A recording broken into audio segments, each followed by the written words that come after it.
And we thank you for your patience. That was quite a long pause there for our viewers on Fox News Channel. And then now our broadcast stations across the country joining us on Fox Broadcast.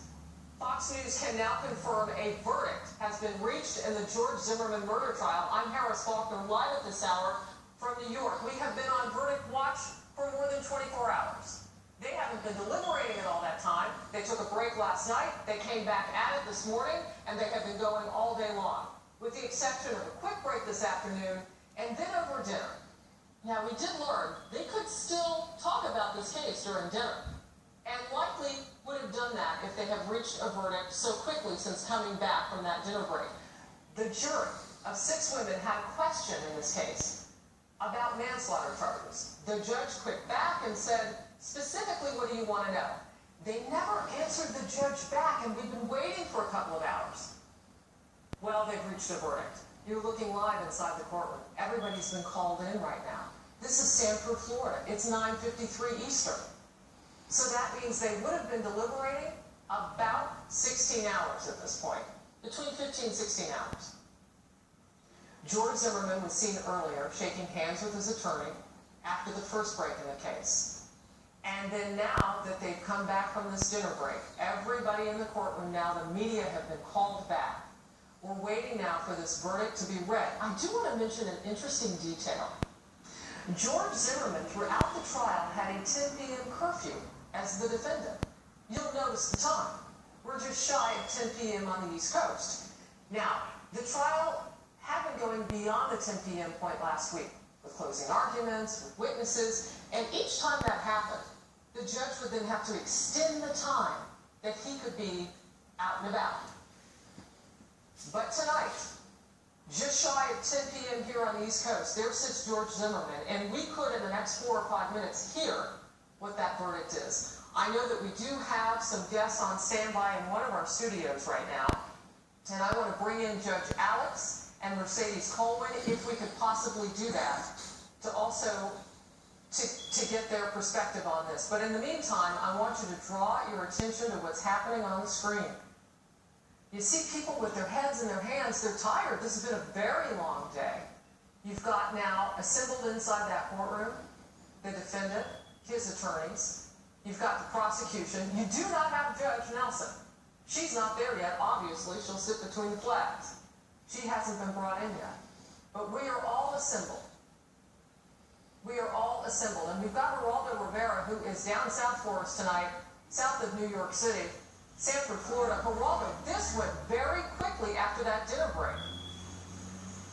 It did. It was a surprise. We never, Harris, resolved that whole question this jury had about the manslaughter, the statute, the manslaughter, the lesser and included offense that the judge allowed at the last minute.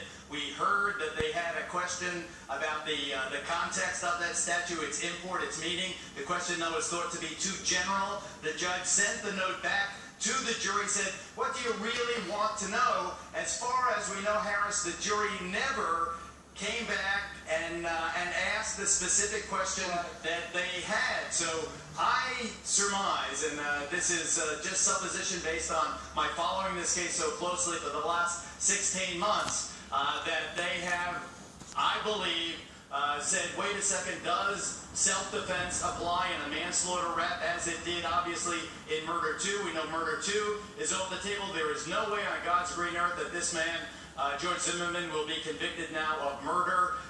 As it turns out, in terms of manslaughter, we similarly believe it will be very difficult for the jury to find him guilty on manslaughter. I'm not going to put my head in the place of those jurors. Now we have waited so long, we can wait for these 6 ladies now to come forward and tell us what they believe. The judge now, Judge Nelson, coming into the courtroom, the defendant, you can imagine how George Zimmerman, Harris, is feeling right now. Let's listen to the court proceedings. Okay, let's go ahead and bring him in.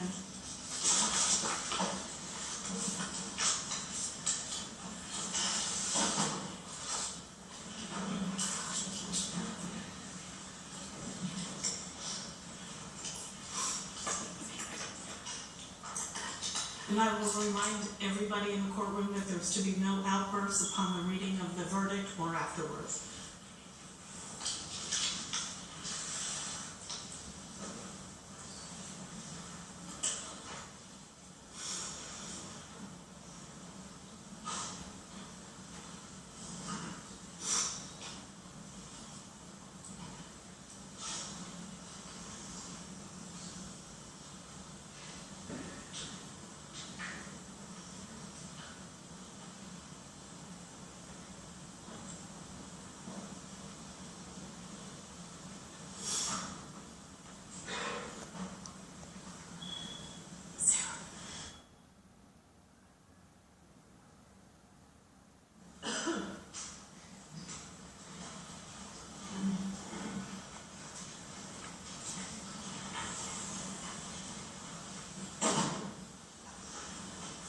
Please be seated. Members of the jury, have you reached a verdict? If you'll please fold the verdict form and hand it to Deputy Jarvis.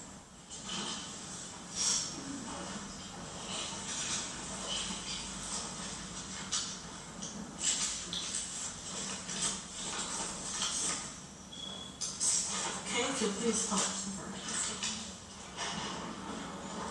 In the Circuit Court of the 18th Judicial Circuit in and for Seminole County, Florida, State of Florida versus George Zimmerman. Verdict: we the jury find George Zimmerman not guilty. So say we all foreperson. Does either side want to poll the jury? Okay, ladies and gentlemen, as your juror number is being called, please answer whether this is your verdict. Juror B 21, is this your verdict? Yes. Juror B 76, is this your verdict? Yes. Juror B 37, is this your verdict? Yes. Juror B 51, is this your verdict? Yes. Juror E 6, is this your verdict? Yes. Juror E 40, is this your verdict? Yes. Thank you. Ladies, I wish to thank you for your time and consideration of this case. I also wish to advise you of some very special privileges enjoyed by jurors. No juror could ever be required to talk about the discussions that occurred in the jury room, except by court order. For many centuries, our society has relied upon juries for consideration of difficult cases. We have recognized for hundreds of years that a jury's deliberations, discussions, and votes should remain a private affair as long as they wish it. Therefore, the law gives you a unique privilege not to speak about the jury's work. Although you are at liberty to speak with anyone about your deliberations, you are also at liberty to refuse to speak to anyone. A request to discuss either your verdict or your deliberations may come from those who are simply curious, from those who might seek to find fault with you,